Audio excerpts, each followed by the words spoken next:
Eu acho a Leila ótima. Eu também. Eu acho a Leila uma grande presidente de clube. Eu acho a Leila fala o que tem que falar, muitas coisas, às vezes ela exagera, mas banca, sabe?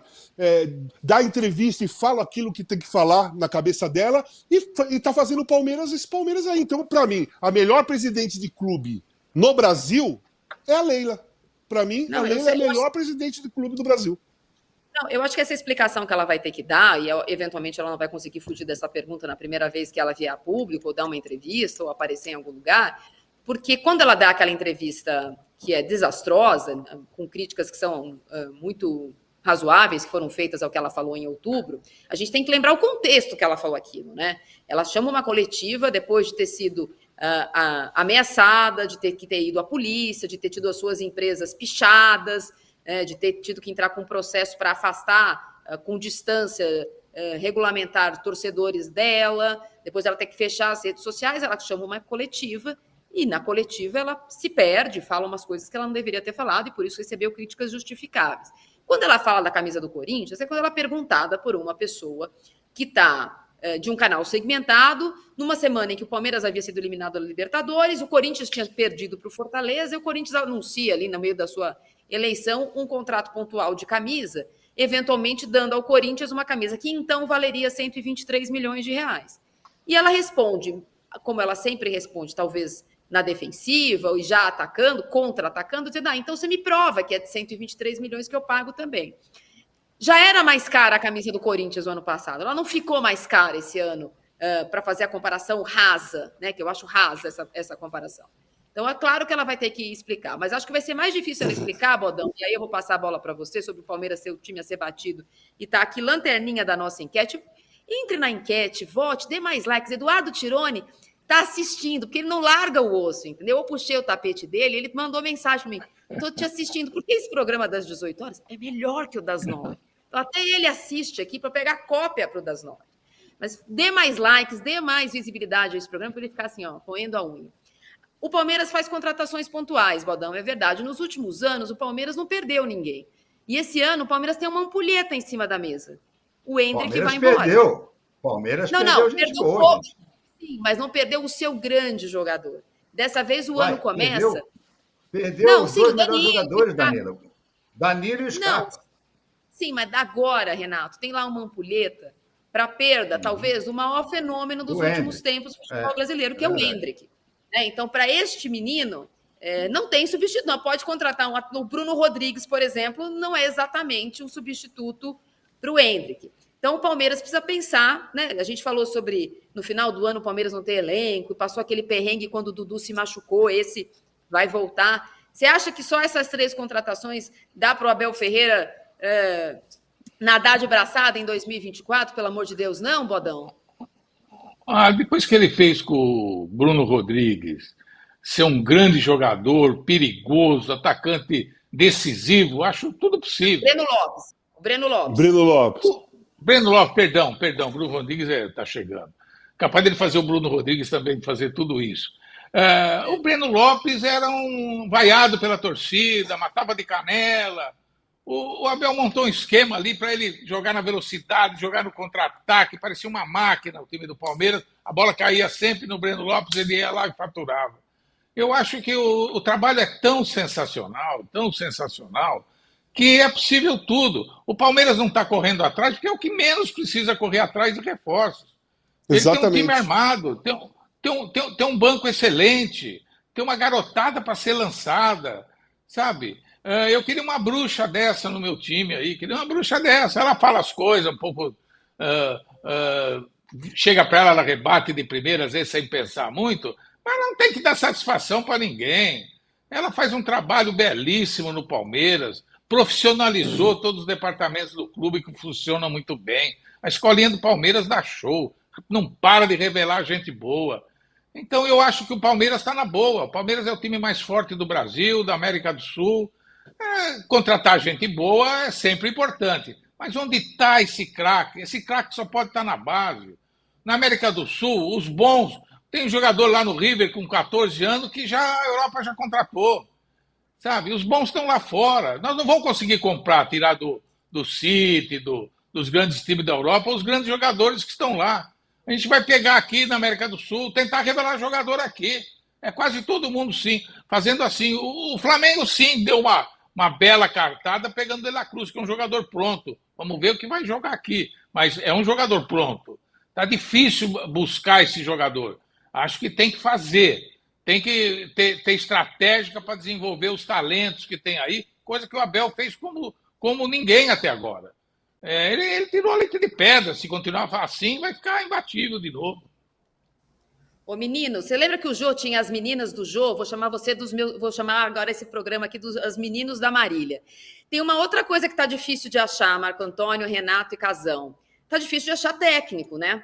O São Paulo terminou o ano numa agenda super positiva, né? O Lucas ficou, o Dorival ficou, saiu da fila, Morumbis, novos negócios, novos patrocinadores, mudou o fornecedor de camisa, não pulou as 7 ondinhas, começou o ano, perdeu o técnico. Perdeu o técnico, o assessor, o preparador físico para a seleção brasileira. Então, o Dorival vai realizar seu sonho, mas foi o Dorival que, né, depois de ser campeão da Copa do Brasil em setembro, encaminhou toda a mudança do São Paulo no final do ano, quem ia ficar, quem ia sair, por quê, sim ou não. Ah, o Pato não me interessa, o Luan não me interessa, o Mendes não me interessa, obviamente, o Luciano eu quero que fique, o Wellington Rato jogou bem, quero que fique, o Alisson foi importante para mim, quero que fique, contratos renovados, 7 de janeiro, estou indo nessa. Quem vai ser o novo técnico do São Paulo? Renato, você já passou por isso. Você já perdeu o Dorival e amanheceu com o genro preocupado. E agora? Quem que o São Paulo vai contratar, Renato? Acabou de dar uma boa sugestão. Onde está o genro preocupado? O genro preocupado pode vir ser a solução do São Paulo. Ou o Sampaoli. Já que eles querem seguir a linha do Flamengo, pega uma, duas dessas duas barangas aí. Tá difícil, Marília. Não tá fácil, não. Técnico brasileiro? Quem é que tem técnico brasileiro? Para o Ender, tem substituto do Dorival. Nem a seleção tem técnico brasileiro bom. Pois é, então é complicado, é muito difícil. Eu acho que eles estão tentando os estrangeiros que já estão aqui, né? Tentaram o Vojvoda, levaram o não. Estavam tentando o Antônio Oliveira, me parece que também não foram. O Caixinha também. E o Pedro Caixinha também, do Red Bull Bragantino. São também estrangeiros não. que já estão aqui. Também não, eles estão tomando um não atrás do outro, né? Vai ter que ser criativo. Vai ter que buscar um argentino, um uruguaio, uma coisa qualquer assim. Porque está difícil. Renato, sabe o que eu faria, Renato? Você já viu, Casão? Você já viu no futebol brasileiro uma fase como essa? Nós nunca tivemos tão mal de treinador. Nunca tivemos. O Brasil parou de revelar treinador. Mal de treinador e mal de seleção, pô. Mal de seleção também, nós estamos mal. Estamos mal, mas só uma coisa. O Dorival Júnior estava no Ceará 1 ano e pouco atrás. E agora é o treinador da seleção. Não estou discutindo o mérito, não. Acho que por exclusão é ele mesmo. Mas nós paramos de revelar treinador. Não temos treinador. O treinador acabaram no Brasil. Eles vão pegar gente em tudo que é lugar. São Paulo não tem no mercado nacional quem contratar. Bodão, sabe quem eu traria para São Paulo? Renato, Marília e Bodão. Eu traria de volta o Crespo. Eu traria de volta o Crespo. O Crespo fez um ótimo trabalho no São Paulo. Ele conhece o Morumbi, conhece como funciona. Então eu acho que sem ter ninguém agora, para você trazer um cara que vai conhecer o Morumbi, vai conhecer a história do São Paulo, vai conhecer como funciona, eu não sei como está o Crespo. Se tivesse por aí com possibilidade, eu traria o Crespo. A questão do São Paulo é difícil, né? Como a gente tem essa dificuldade de contratação de jogador, além das finanças dos clubes, tem talvez essa aridez do mercado nacional para contratar reforço. No caso dos técnicos brasileiros, existe um buraco geracional, né? Tem a geração do Felipão, do Luxemburgo, dos caras que ganharam tudo, que foram e voltaram, principalmente naquele ano do Abel Braga, no Inter. Tite! E aí tem vários técnicos que tentaram passar da arrebentação e ficaram. Aconteceu com o Roger Machado, com o Jair Ventura, com o Carille, com o próprio Rogério Ceni, né, que deu um passo talvez maior que a perna. Barbieri, alguns técnicos. É uma porção deles. O Thiago Nunes, que foi campeão da Sul-Americana. Tem um gap geracional que, nesse momento, eu brinquei mais cedo lá no outro CNPJ. Vamos fazer assim, então, para fazer um Tinder bem simples para o São Paulo. Quem foi o último técnico do Corinthians que fez um bom trabalho que a gente poderia ir atrás? Carille, está empregado. Quem foi o último técnico do Palmeiras, sem ser o Abel, que fez um bom trabalho? Felipão, está empregado. Quem foi o último técnico do Flamengo que fez um bom trabalho? Foi o Dorival, foi para a seleção. E do Vasco? E do Fluminense? Não tem esse cara Marília, que sempre estava a bola da vez no mercado. Não tem ninguém no mercado. Marília, então o São Paulo vai ficar atrás de um... Não se espante se surgir o nome do Cuca. Eu acho que tudo é possível. Da anulação lá do julgamento da dele, condenação. Da condenação, a gente sabe que isso aí é discussão para 3 programas, então não vamos entrar nela, mas eu não duvido nada que alguém sugira o nome do Cuca. Eu acho que a informação que eu tenho, né, colegas também especializados na cobertura do São Paulo, setoristas, nossos colegas aqui, o Tirone e o Arnaldo, né, a primeira conversa, ainda decepcionado pela decisão ali do Dorival ontem, quando estavam reunidos Júlio Casares, o Muricy, o Belmonte, o Rui Costa, que são os caras fortes do futebol do São Paulo, e que recomeçaram aí essa busca, como foi feito no caso do Crespo, como lembrou o Casão. A primeira busca é por técnico estrangeiro, porque há vagas no futebol brasileiro para bons técnicos brasileiros, eles só não existem no momento. Vagas há. Você acha que no caso do Corinthians, por exemplo, que o presidente não era grande fã do Mano? O Mano fez um grande trabalho no Corinthians para ter virado o ano? A nota de corte está baixa no futebol brasileiro. Fez um trabalho mais ou menos, fica, porque você olha para o mercado e, de fato, está muito difícil repor esses caras. Os bons nomes argentinos do último campeonato, quando acabou o campeonato argentino em novembro, foram para o México. Então, o São Paulo perdeu, inclusive, um time desses técnicos que fizeram sucesso fazem sucesso, né? Os técnicos argentinos são muito bem formados. Foram para o México. Tem o Milito, mas é um cara muito explosivo. Tem o Heinz, na mesma tentativa aí de fazer o que fez com o Crespo. Tem o técnico que era técnico da LDU, que está desempregado, disse que ia tirar um ano sabático porque não está trabalhando. Mas até o Osório, que é sempre um amor antigo, São Paulino, na semana passada acertou com o Atlético Paranaense. Então, o São Paulo... Tem o Domenech. Tem o Domenech, que o Atlético Paranaense estava pensando nele. Eu ofereci o Thiago Domenech. Como o São Paulo está atrás de técnico empregado, eu lembrei a Arnaldo e Tirone que Thiago Nunes está no Brasil de volta, mas eu quase apanhei. Eu vou ler o superchat aqui, por favor, mandem vários superchats. Eu acho que vai pintar. Eu acho que vai pintar o Crespo. Estou com uma intuição de Crespo. O Breno Giroto mandou assim: parabéns pela apresentação, Marília. Olimpicamente pegaram essa mensagem para me mandar.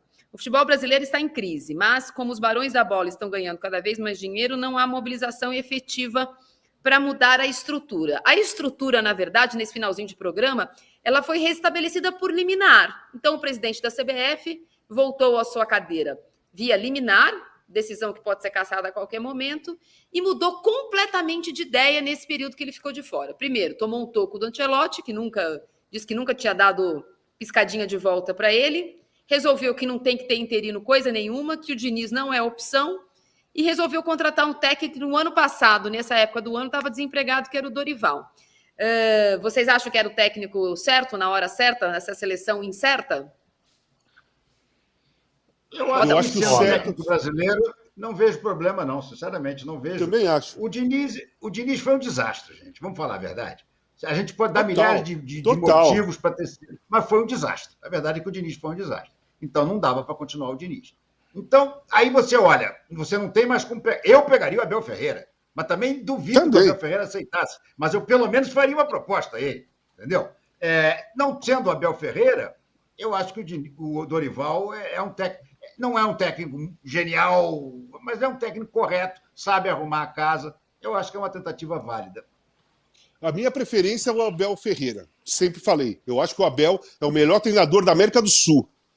Um dos grandes treinadores do mundo. E o melhor da América do Sul. Para mim, eu iria tentar o Abel. Nunca tentaram, pelo que eu sei. O Dorival, o momento certo do Dorival era janeiro do ano passado. Quando o Tite saiu, ele tinha ganho 2 títulos e ignoraram. Foram para interino, que era o Ramon.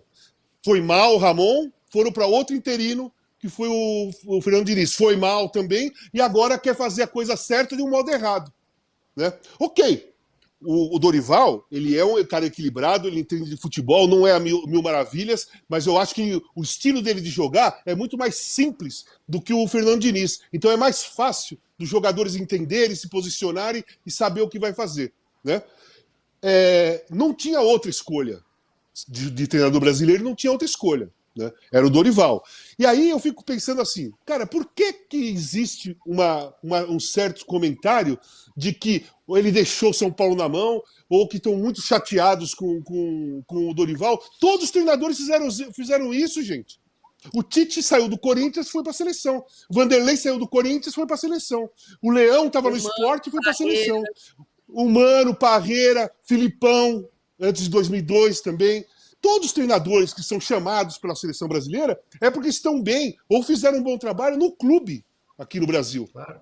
E por que ficam indignados com o Dorival Júnior sair do São Paulo e ir para a seleção brasileira? Eu não entendo isso, sabe? Tem um não me toque. O futebol brasileiro está numa draga desgraçada. Nós temos um time ruim. Não temos um treinador à altura da história da seleção brasileira, mas à altura, da altura dos que podem ser convocados, nós temos. O Dorival Júnior, ele pode fazer um bom trabalho lá. Eu não espero grandes coisas. Eu não espero nada, mas eu acho que vai melhorar em relação ao Diniz. Eu acho que vai melhorar bastante, inclusive, em relação ao Diniz. Pelo modo tático de jogar, sabe? Principalmente que ele não vai ter o Neymar para ser convocado. O Neymar, para mim, é o cara da panela. O Neymar, para mim, foi um dos caras que escolheram o Diniz. E o Neymar teve aquele atrito bem sacana com o Dorival Júnior na época do Santos. E o Dorival foi demitido. Né? Não precisando convocar o Neymar, né? O Dorival, eu acho que tem mais o grupo na mão. Aí, cara, se ele acertar alguma coisa... Eu acho que o Neymar não tem que voltar mais para a seleção, gente. Não só pelas contusões que tem, e pelo comportamento que tem, e pela forma que ele encara o futebol. Ele não está nem aí, nem para o Catar, nem para o time dele na Arábia, nem estava aí para o PSG, e nunca esteve aí com a seleção brasileira. Então o Dorival tem essa possibilidade de mudar esse cenário. Não sei se ele vai ter força para fazer isso, mas que ele tem possibilidade, ele tem. O Dorival, nos últimos tempos, a gente viria nesse ano uma mudança, né? Ele virar o ano, planejar um ano. Ele tem, não é uma crítica, é um fato, sido um técnico bombeiro muito bem sucedido. Pegou o Ceará do Thiago Nunes e foi muito bem. Pegou o Flamengo sob escombros e foi campeão brasileiro. Do Paulo Souza, foi campeão da Libertadores, da Copa do Brasil. Pegou o São Paulo do Rogério Ceni, tirou da fila na Copa do Brasil num título inédito. Bombeiro ele é um cara que faz o simples, o que não significa ser fácil. Acho que ir para a seleção e ter esses dois desafios que ele tem agora em março, contra a Espanha e a Inglaterra, vai dar a ele uma possibilidade de convocar os da Europa, de fazer um time de jogadores que estão acostumados a jogar juntos, fez isso onde ele estava. Eu acho que ele é um bom bombeiro, eu acho que ele tem um caminho mais eu acho fácil. Que ele vai ter, eu acho que ele vai ter um olhar mais atencioso para os jogadores daqui. Também, mais simpático, talvez.